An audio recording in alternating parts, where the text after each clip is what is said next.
ስላንድ ከተማ ሲታሰብ ወደ አእምሮአችን መጀመሪያ የሚመጣው ነገር መቼም የከተማው መብራቶች እንዲሁም ደግሞ በአገሪቱ ውስጥ ያሉት የምግብ አይነቶች የተለያዩ ቤቶችና የሰዎች እንቅስቃሴ ምን እንደሚመስል ነው የምናስበው። ነገር ግን በዚህ ፕላኔት ላይ ጎዳናዎቻቸው በደም የሚታጠቡባቸው ፖሊሶች እንኳን ለመድረስ የሚፈሩባቸውና ነዋሪዎች በየቀኑ ከእንቅልፋቸው ሲነቁ ዛሬ ማታ በህይወት ወደ ቤቴ እመለስ ይሆን ብለው ራሳቸውን የሚጠይቁባቸውም ከተማዎች አሉ። ዛሬ ወደ እነዚህ 7 አደገኛ ቦታዎች በጥልቀት እንገባለን። ቱሪስቶች የሚሸሿቸው መንግስታት ዜጎቻቸውን በጭራሽ እንዳይጎበኛቸው የሚያስጠነቅቁባቸውንና ነዋሪዎችም ቢሆኑ መኖር ስለፈለጉ ሳይሆን የሚሄዱበት ሌላ ቦታ ስለሌላቸው ብቻ የመረጧቸው ከተማዎች ናቸው። እነዚህ ከተሞች በአሁን ሰዓት በ2026 በምድር ላይ ያሉ 7 እጅግ አደገኛ ከተሞችም ናቸው።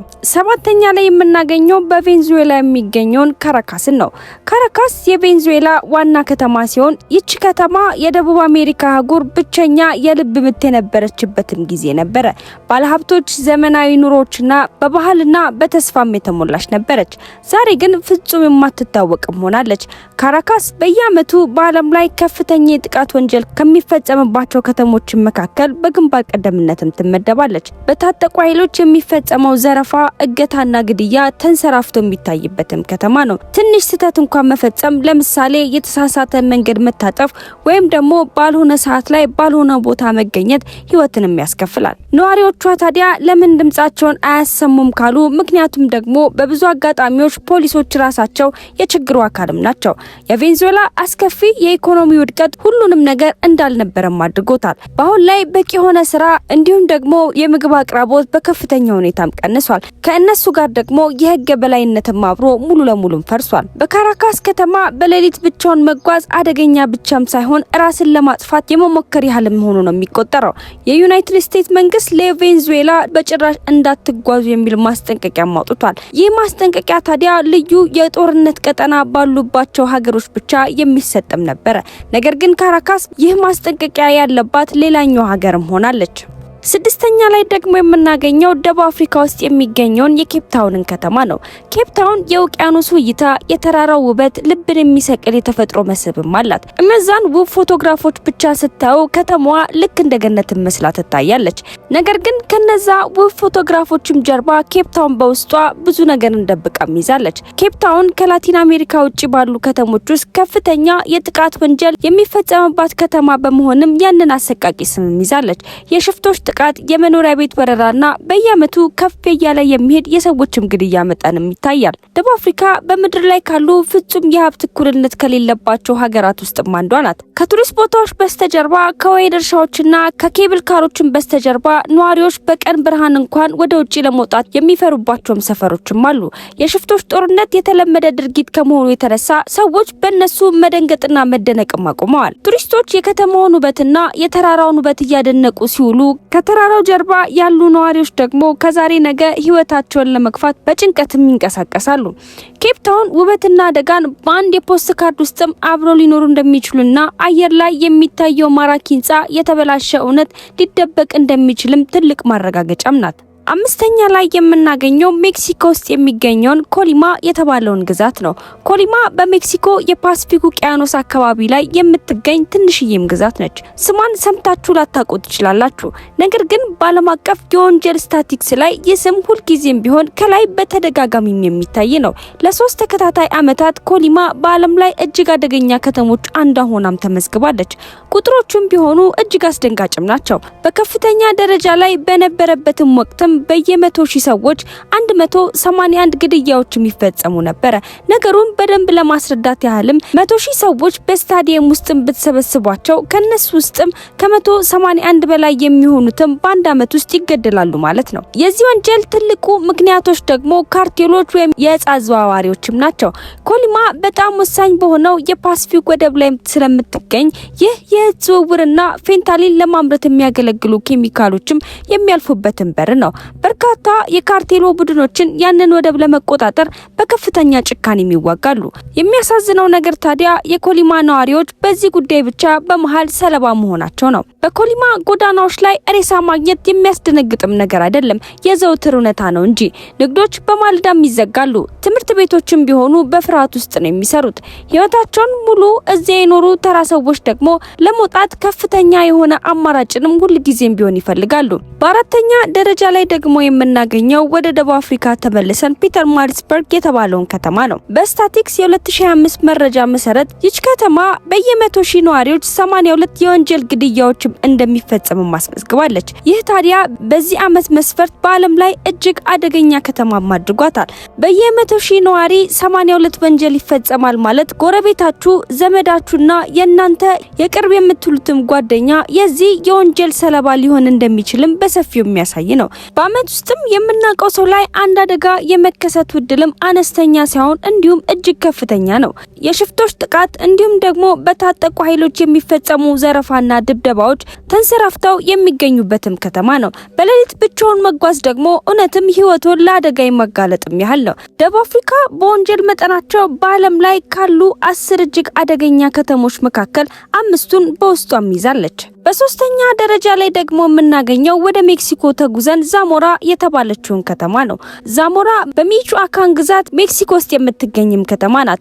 ይቺ ከተማ በታሪካዊ ቤተክርስቲያኖቿና በኮሎኒያል አርኪቴክቸሮቿ ትታወቃለች። ቱሪስቶች ቀደም ሲሉ በተለይ ለውበቷና ለባህላዊ ቅርሷም ሲሉ በብዛት የሚጎርፉ ነበረ። ዛሬ ግን ቱሪስቶች ወደዚህ መምጣትም አቁመዋል።